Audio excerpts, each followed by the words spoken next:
자, 우리가 이제 경제에 대한 부분들을 좀 얘기를 했는데 이제 하나하나 조금 이슈들을 조금 얘기를 해보려고 합니다. 이제 좀 화제를 전환해가지고 첫 번째로 얘기하는 게 아무래도 지금 이제 챗GPT 네네. 신사업에 대한 기대감들이 뭐 일단 2월보다는 약간 주춤하긴 합니다. 그렇긴 하긴 하지만 우리가 지금 2월 달을 뜨겁게 달았던 어떻게 보면 1월부터 2월까지 뜨겁게 달았던 게 이제 신사업에 대한 챗GPT로 대표되는 네. 인공지능에 대한 부분들인데 자, 이 부분 지금 어떻게 우리가 봐야 되는지 그거에 대한 견해를 좀 부탁드립니다. 챗 GPT발 AI 혁명이 네. 저는 사실 가장 중요한 부분이라고 생각을 해요.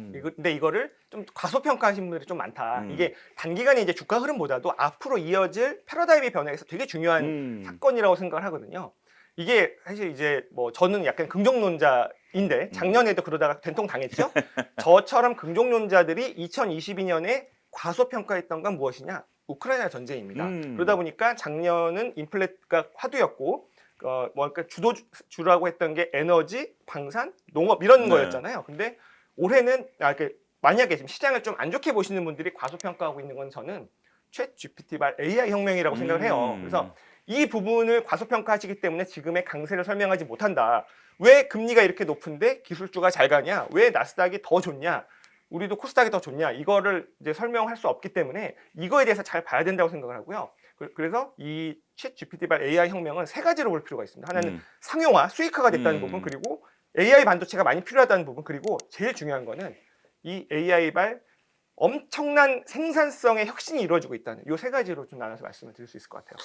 수익화 부분들을 보죠. 아무래도 주식 투자하는 데 있어서 가장 근간이라는 게 기업들의 수익을 직결돼야 되는 거 아니겠습니까? 네네. 우리가 이제 뭐 여러 가지 주식시장의 소위 테마, 이 테마라는 게 무조건 뭐 나쁜 것도 있지만 많은 분들이 관심을 갖는 것도 하나의 테마죠. 긍정적인 테마죠. 네. 어떤 포인트로 수익화가 가능할까요? 이쪽에 대해서 유료화 모델들은 계속 나오고 있습니다. 물론 챗 GPT도 유료화가 됐지만 일반적인 분들이 그거에 대한 유료화 니즈를 느끼진 않겠죠. 근데 이미 그런 컴퓨터 프로그래머들 시장에서는요. 이게 이미 어떤 코드 짜줘라고 하면은 70~80%를 AI가 코드를 대신 짜주는 거까지 발전을 했는데 그 뒤 이어 나오는 다른 그런 프로그램들은요.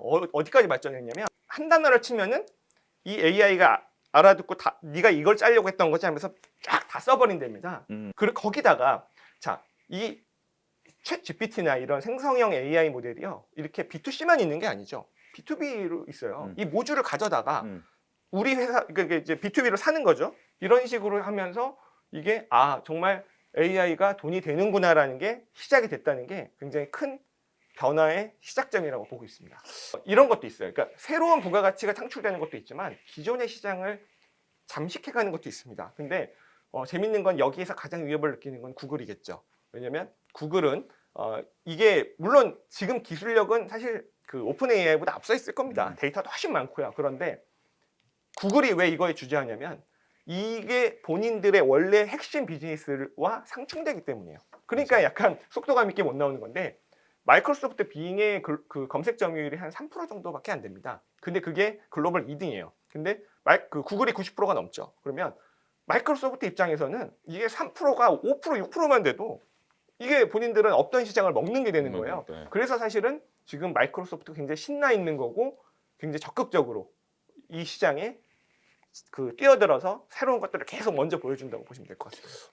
그게 굉장히 중요한 인사이트네. 지금 구글은 장악하고 있던 시장에서 플랫폼이 바뀌는 거니까 아무런 의미가 없을 수 있죠. 오히려 자사 플랫폼에 대한 그러니까 기존에 우리가 그 단어 검색을 했을 때 광고라든지 이런 것들이 오히려 사라지니까 저는 그 부분에 있어서 뭐 다른 분하고 방송했을 때 그러면서 네이버에 대한 관심을 갖는데 네이버도 이제 이런 식으로 한다라고 하면 저는 오히려 네이버한테 악재로 봐요.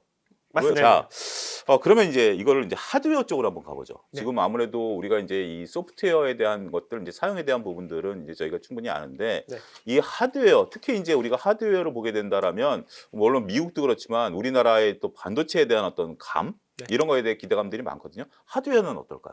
일단은 이게 우리가 이제 머신러닝이라고 해서 네. 이게 인공지능을 합숙시키기 위한 학습용 서버가 필요합니다. 거기에 들어가는 AI 학습용 이제 반도체인 GPU를 엔비디아라고 하는 회사가 사실상 독점을 하고 있습니다. 이 AI 학습용 서버에서는요, 그 반도체가 차지하는 부분의 7, 80%가 GPU입니다. 왜냐하면 병렬 연산을 더 많이 해야 하기 때문이고요. 그거의 이제 대표적인 반도체가 엔비디아에서 만든 A100 최신 모델 H100이라는 건데 비싸요. 이게 우리가 그냥 생각하는 GPU 뭐 게임 한다고 사시는 거 생각하시면 안 되고 이게요. 오픈 AI가 챗 GPT를 위해서 훈련시켰던 서버에 10,000개가 들어간다는 거죠. 그러니까 그들이 이 챗 GPT를 이제 컴퓨팅 가동시키는 비용이 현재도 한 월 1억 정도, 한 10만 불 정도 든다고 하는 거고. 자, 그렇다면 어쨌든 이 반도체가 무지하게 많이 팔릴 거예요. 왜냐면 이 모든 신사업은 특히 디지털 비즈니스라는 거는 위너 테이크스 올이죠. 그렇죠. 1등이 다 먹기 때문에 무조건 일단은 가장 투자를 해야 돼요. 네, 내가 할 수 있는 투자의 최대치를 해야 됩니다. 그 엔비디아 입장에서는 누가 최종 승자가 될지 그건 관심이 없는 겁니다. 다들 이걸 사러 오러 난리가 날 거고요. 뒤에서 혼자 웃고 있네요. 그렇죠. 그렇다 보니까 지금 이 엔비디아 주가가 바닥에서 굉장히 많이 튄 거고요. 거기에 이제 사실 그 A100, H100에 들어가는 이제 HBM이라고 하는 고대용 메모리는 또 하이닉스가 독점을 하고 있죠. 그래서 그게 지금 하이닉스 매출이 한 5% 정도밖에 안 된다고 하는데 어쨌든 없던 시장이 열리는 거잖아요. 그런 부분에 대한 기대를 하고 있다고 보면 될 것 같고요. AMD나 인텔은 이런 반도체가 없나요? 있죠. 인텔은 좀 많이 쳐져 있고요. AMD가 그나마 GPU로 붙어볼 만한 회사고 이게 이제 게임용 그래픽 카드에서는 AMD도 어느 정도 점유율이 있고 그리고 서버용에서도 의미 있는 수준까지 한 10%, 15%이 정도까지 와 있는데 AI 연산용에서는 거의 이제 뭐 구글이나 테슬라가 자기네들 자체 설계하는 거 제외하고는 그냥 무조건 엔비디아를 써야 되는 그런 상황이라고 지금 보시면 됩니다. 애플이 자체 AP를 만들 때 왜 그런 딴 걸 안 쓰고 자기네들이 만드냐면 우리한테 필요한 것만 있으면 되잖아요. 그럼 가격 떨어지고 그거를 만드는 스타트업들이 굉장히 많아요. 우리나라도 보면 뭐 리벨리온이나 이런 회사들이 그런 것들을 막 하고 있는데 근데 일단은 지금은 뭐 빅테크 입장에서는 일단 무조건 엔비디아의 A100, H100을 사야 되는 그런 입장이죠. 그러면 이제 이것에 대해서 지금 뭐 세 가지 지금 저희가 이제 중에 이제 두 가지를 했는데 하나 이제 마지막에 이제 생산성에 관련된 부분들 네. 팀장님 말씀하셨거든요. 이 부분은 어떻게 생산성이 늘어날 수 있는 부분인지 한번 좀 말씀해 주시죠. 어쩌면 저는 이게 가장 중요한 부분이라고 생각을 하고 지금의 기술주 상승 그리고 앞으로의 10년의 패러다임이라고 생각을 하고 있습니다. AI가 이제 등장을 했습니다. 자, AI 비서를 가지고 누구나 일을 할 수 있어요. 최근에 이제 프로그래머들 얘기를 들어보면 아까 말씀드렸듯이 코딩을 짜는 시간이 획기적으로 줄어서 이게 거의 뭐 10분의 1로 들고 있다라고 합니다. 그렇게 되면 자, 우리가 일하는 생산성이라는 건 똑같은 일을 해냈을 때 투입된 시간이 줄어드는 거잖아요. 그렇죠. 나머지 시간 뭐 합니까? 여가를 즐기게 되겠죠. 그러면 그쪽의 산업이 또 커지는 거잖아요. 이 인류의 부가가치가 그런 계속 증대되는 효과가 생산성 증가와 굉장히 밀접하게 연관이 돼 있는데 그게 지금 이 AI 혁명으로 시작이 됐다고 보시면 될 것 같아요. 이제 그러면 그 서학개미 분들에게 좀 우리가 한번 좀 다가가 보죠. 네. 아무래도 우리가 이제 서학개미 분들이 우리나라 이제 동학개미 운동 이후에 이제 좀 벌어진 저는 일이라고 보니까 네. 2021년 가을에 많이 가셨던 것 같아요. 맞습니다. 2021년 가을에 우리나라 이제 메타버스 이제 한참 올라갈 때 서학개미로 많이 가셨는데 그분들이 지금 현재 좀 마음고생을 하시는 분들이 대다수일 것 같아요. 맞아요. 지금 그분들 입장에서 보면 네. 내가 물타기를 해야 될까? 네. 아니면 올라올 때마다 좀 줄여야 될까? 아니면 뭐 정말 내 종목을 뭐 바꿔서 다른 걸로 가야 될까? 이런데 이런 것들에 대한 어떤 뭐 견해 이런 걸 좀 간략하게 좀 말씀해 주시죠. 일단 이제 주로 많이 갖고 계시는 이제 테크 기업들 네. 중심으로 말씀을 드리면 지금 뭐 물타기는 아니죠. 왜냐하면 네. 물타기는 이제 한 두어 달 전에 네. 하셨어야 되는 거죠. 네. 그래서 갖고 계신 분들은 그 대신 이게 좀 홀딩 전략이라고 보고 있고요. 신규 진입은 일부 뭐 이렇게 분할 매수의 첫 진입 정도는 당연히 해도 되는 시점이다라고 보고 있습니다. 네. 이게 미국의 물론 모든 그 기업이 그렇지는 않습니다만 AI 혁명을 이끌어 나가는 이 회사들은요 패러다임이 진행되는 동안에 장기 대시세를 내는 종목들이 많이 있습니다. 중간중간에 조정을 거치더라도요. 그렇기 때문에 미국 기업을 투자하실 때는 그런 일단 굉장히 큰 성장성이 보장된 대형 우량 기술주를 보시고 내 생각보다 갑자기 많이 빠지면 뭐 시장의 문제로 이게 근데 기업의 경쟁력이 훼손되지 않았으면 과감하게 더 투자할 수 있는 기업을 하시는 게 맞고요. 이게 국내 시장하고 다른 거예요. 국내 시장은 매매가 되게 중요합니다. 한번 이게 고점에 잘못 물리면 안 돌아오는 종목이 많기 때문에 그래서 약간 저는 국내 시장을 선수들의 시장으로 생각해요. 제가 좀 덧붙이고 싶은 것은 여러분들이 지금 특히 이제 서학개미 가시는 분들은 아무래도 이제 언어적인 부분들이라든지 네네. 이제 시간적인 부분들이 있기 때문에 과연 내가 유명한 주식인지 우량 주식인지 지금 지원자님 우량 주식을 계속 말씀하고 계시거든요. 그러니까 이제 유명한 주식과 우량 주식을 좀 구분하셨으면 좋겠다라고 제가 이제 뭐 첨언을 좀 드리고 싶고요. 네. 이런 얘기를 좀 드리고 싶어요. 지금 이제 국내 시장에서는 2차 전지가 굉장히 핫하거든요. 네. 미국 시장은 지금 어떤가요? 2차 전지 시장이 우리나라에서 강한 이유는 그거예요. 우리나라에서 이 정도 성장이 보장돼 있는 이미 이게 몇 년간의 성장이 보장돼 있는 산업이 많지가 않습니다. 그러다 보니까 2차 전지가 강한 거고요. 거기에다가 좀 미국의 전기차 좀 산업까지 같이 얘기를 드리면 2차 전지가 강한 이유는 그 역시나 전기차 시장이 받쳐줄 거라는 기본 받침이 있는 거죠. 자, 경기가 나빠져요. 그러면은 비싼 거부터 안 삽니다. 지금 우리나라 2차 전지가 간다는 얘기는 그런 우려가 상당히 희석됐다. 그리고 그러다 보니까 성장이 담보되어 있는 2차 전지로 강하다고 보시면 되는데, 근데 그 전기차 업종에서 쭉 말씀드리고 싶은 게 있어요. 테슬라를 빼고 얘기할 수가 없습니다. 테슬라가 가격을 인하합니다.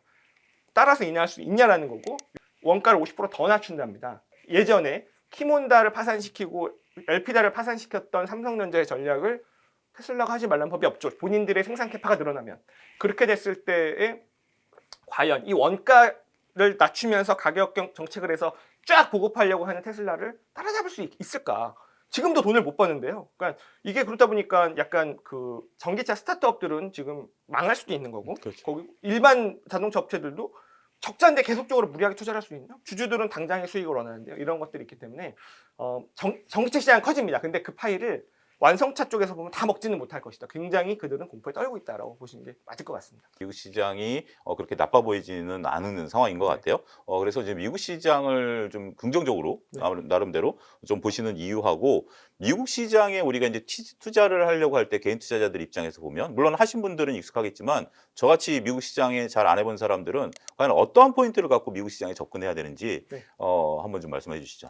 일단 뭐 미국 시장이 글로벌 시장을 이끌고 있으니까 그것 자체가 올해 시장이 나쁘지 않다라는 기본 전제를 갖고 있기 때문에 미국 시장을 좋게 보는 게 있고요. 지금 AI를 정말 이걸 다 이끌고 가는, 이 산업을 이끌고 가는 그런 주체들이 어쨌든 다 미국 기업들이기 때문이에요. 그래서 그랬을 때 그들의 정말 장기 대시세가 나는 건데, AI 시대에서도 물론 우리나라 기업들 열심히 하시고 주가도 많이 올랐고 그중에 세계적인 기업이 나오기를 바랍니다만, 어쨌든 이거를 정의하고 끌고 가는 이 회사들은 미국에 있기 때문에 그런 기업들에 투자할 수 있는 기회가 미국에 있는 거죠. 그렇기 때문에 미국 시장을 저는 좀 개인 투자자분들께서 봐야 된다고 생각하고 있습니다. 자, 지금까지 긴 시간 미래에셋증권의 장희성 지점장님 모시고 진짜 훌륭한 인사이트를 좀 들었는데요.